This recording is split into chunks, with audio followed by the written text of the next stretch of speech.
Dobry wieczór wszystkim. How are you guys doing today? I'm Mysticle and I'll be bringing you the latest in AR and VR news. As usual, you've got chapters down below to skip to any specific part of the video that you might be interested in, and with that being said, let's jump right into the video. First of all, we've got the Meta. AR glasses lead actually claims that they are as mind-blowing as the original Rift, which is a pretty big claim. The original Rift, for those of you that tried it back in the day, you know, that was your first VR experience ever. True VR, not like mobile VR.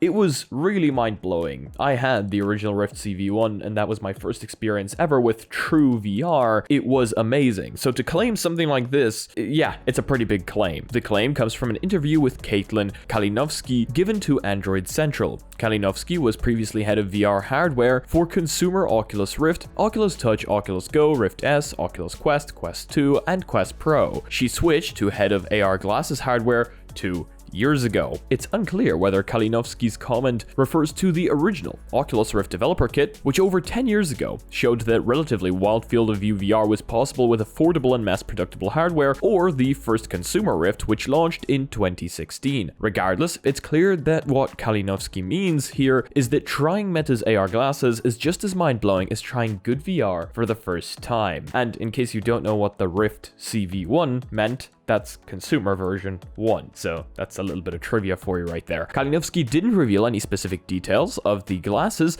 other than to mention them offering high field of view immersion. That's very important because if any of you have ever tried the current AR glasses on the market, their field of view isn't fantastic. I actually got to try the HoloLens and the field of view on that was rather small. The actual AR part of the HoloLens was essentially just this tiny little square in the center, and if you looked anywhere past that, well, you'd be taken out or see a sharp edge of a square. Not fantastic if we want this to be mass adoptable. But yeah, that's a pretty big deal, and honestly, I cannot wait for AR glasses to come to market. They have a lot of use cases in just everyday life. Now onto something a little bit different, as this video is actually sponsored by Alien Rogue Incursion.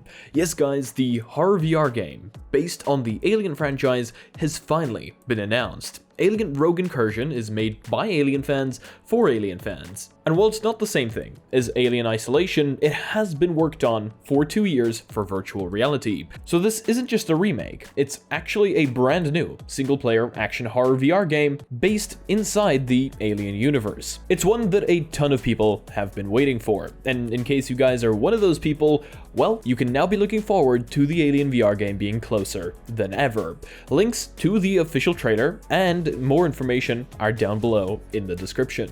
I must say, I'm absolutely terrified of basically all horror VR games, including this one, but I am looking forward to seeing this one in VR, as Alien Isolation was basically one of those PC horror classics, and I'm always excited to see those come back to life in virtual reality. So, once again, in case you guys are waiting for a new horror game, maybe you're sick and tired of what is on the market right now, and you want to kind of return maybe a little bit to a classic, well, hopefully this might just float your boat. According to Mark Zuckerberg, even now with Horizon OS and a bunch of third-party headsets wanting to adopt Horizon OS, first-party Quest headsets will continue to be the most popular VR headsets. And honestly, I'm thinking the same. I believe I've already mentioned this before in a previous video, but I heavily doubt any of those other companies are going to be able to bring their price down as far as Meta has. If you somehow missed the big news this week, Horizon OS is the new name for the Quest system software, which Meta will also make available to third-party headset makers starting with Asus, Lenovo, and potentially LG too. When announcing the news, Meta confirmed it will continue making Quest headsets. Mark Zuckerberg told investors third-party headsets will be targeted around specific use cases, and that he thinks Meta's first-party Quests will remain the most popular headsets as we see today. Meta has sold more than 20 million Quest headsets to date. This strongly suggests that most, if not all, third-party Horizon OS headsets will be priced higher than Quest headsets, and this would make sense. As John Carmack pointed out earlier this week, Quest headsets are priced without the intention of making a hardware profit, because Meta can make this back with its cut of content sales on the platform. Other headset makers won't have this additional revenue stream, so they will have to make their profit on the hardware itself. On Instagram, Meta CTO Andrew Balter Cosworth said he sees Meta's first-party Quest as being the most general-purpose headsets, while other companies will build headsets for dedicated communities who care a lot more about a specific combination of features. Like, for example, you might have a headset for gaming from ASUS. You might have a headset for, working or production from Lenovo. And these are kind of the examples we've already been given. However, Meta's headsets can somewhat do it all. And I know I would prefer to buy a headset that does a lot of things and maybe isn't perfect at all of those things, but is really good at some of them, rather than just having a headset that is really good at one thing. Another interesting part of all of this, Meta's AR/VR division sees 30% quarterly revenue growth driven by Quest headset sales. So we can see that Quest headsets are still indeed very, very popular, and I think this is really, really good. Reality Labs is the division in Meta behind Quest headsets, the Ray-Ban Meta smart glasses, and research and development towards AR glasses and their neural wristband input devices. In its Q1 2024 earnings call today, Meta reported $440 million Reality Labs quarterly revenue. That's 30% higher than Q1 of 2023. Meta CFO Susan Lee told investors this record revenue was driven by Quest headset sales. However, it's also 36% lower than Q1 of 2022 and 18% lower than Q1 of 2021. For some reason, I'm not entirely surprised there. It is nice seeing that upwards trend in virtual reality, seeing people once again maybe interested a little bit more, and I do think that maybe the Vision Pro contributed to this at least a little bit, even though it's not a Meta device. But for some reason, I'm not very surprised that it's still lower than 2022. 2022 was like the big year for VR, where the Quest 2 absolutely exploded virtual reality to levels that we've never seen before, and I think it's going to be very, very difficult to beat that in the future. But let me know your opinions on that one down below. Here's something interesting. We've got alleged Pico 4S or Pico 5 leaks. Now these are alleged, but we do have screenshots on X that I've seen from Luna. So here they are, and apparently these seem to have stereo MR and a depth projector. So you can see the depth projector is probably in the middle, and then we've got stereo cameras, which means 2 mixed reality cameras on both sides of the headset. And you can see it being camouflaged in the same way that older headsets that essentially Pico was trying to hide from the user base have been camouflaged with. So it's very interesting that Pico is, as a matter of fact, continuing to develop headsets. As you know, we've heard different things about the company, and ByteDance perhaps not necessarily being very happy with headset sales in the past. So it's nice seeing that they are continuing in the space and aren't giving up, even if their headset didn't sell as much as they wanted to. But that is all alleged, and it does seem like we might be seeing even more. I see this as pretty good for competition. A lot of people in the comment section bought their Pico 4s and seriously enjoyed them. Using those even just for PSVR, it's a great piece of kit. Now, something that isn't news, but saw Luna retweet this, and you guys know me, I'm a huge fan of clear hardware. Someone has clear modded the Quest 3 controllers, and I have to say, big fan. This looks absolutely amazing.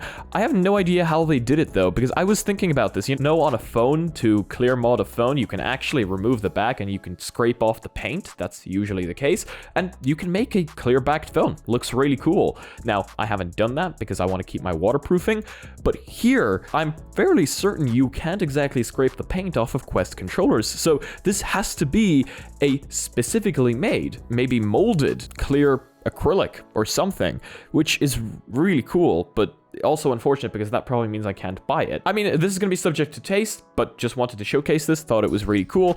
Some people might love transparent technology, some people might hate it. And finally, we've got news on the Senseglove Nova. For those of you that are interested about virtual and augmented reality glove technology coming to the market, we've got the Senseglove Nova 2 wireless VR glove with palm feedback, soon being available worldwide. The Senseglove Nova 2 combines 3 haptic technologies in one compact design and will soon be available worldwide. Senseglove recently announced worldwide shipping of its latest product, the Nova 2 haptic gloves. According to Senseglove, these are the first and only VR gloves on the market that provide palm feedback. The Nova 2 gloves combine 3 advanced haptic feedback technologies in a compact wireless design. These include active contact feedback to feel bumps and grip sensations in the palm, force feedback to simulate the size and firmness of virtual objects, and vibrotactile feedback for basic textile cues. The Nova Nova 2 is set to be particularly suitable for simulating feedback sensations in VR training. Examples range from power tools such as drills, saws, and grinders to rehabilitation tools or other dynamic objects that come into contact with the palm. We actually got to try the Senseglove Nova in a video right up here, and I was super impressed by the technology, as I am also waiting for a nice and simple way to either create consumer VR gloves or to buy consumer VR gloves, because yes, we did try a DIY method to create virtual reality haptic feedback gloves as well, and that did somewhat work, but definitely wasn't for everyone. It was not one of the easier projects that I have done. So I am still waiting on, you know, an affordable VR glove that we all can buy. I think it would be really cool. But yeah, there we go. That's going to be it for today's video. Thank you all so much for joining me. If you like this one, please leave a like. If disliked, I guess this one works too. But let me know why down below. If you're not part of our community, check out our Discord and our Reddit down below, where I want to see you posting your spicy memes. And thank you so much to everyone supporting the channel in any way, shape, or form. Whether you're a Patreon, whether you guys leave a super thanks, whether you buy me a coffee, whether you watch these videos. Seriously, your support means a lot. So much love. And as usual, if you want to be notified about content coming up on the channel, make sure to smack that subscribe button with your forehead, ding my bell, and see you in the next video. Peace. Okay, my phone is installing a custom build of Android. Let's see if it boots. This is the you're here for this with me. We're checking if it turns on. Please, pretty please. This is unofficially built by me on Ubuntu WSL, so the chances of this turning on are very low. Oh, well, we got a boot screen. That's a nice bonus. I'm gonna wait here for this. I'm making sure that this actually turns on. The issue is I had to downgrade from OOS 13.1586 to 585, which I heavily doubt is recommended. The logo lit up. It's usually a good sign. Hey! Okay, set this up after the video. They're coming for me.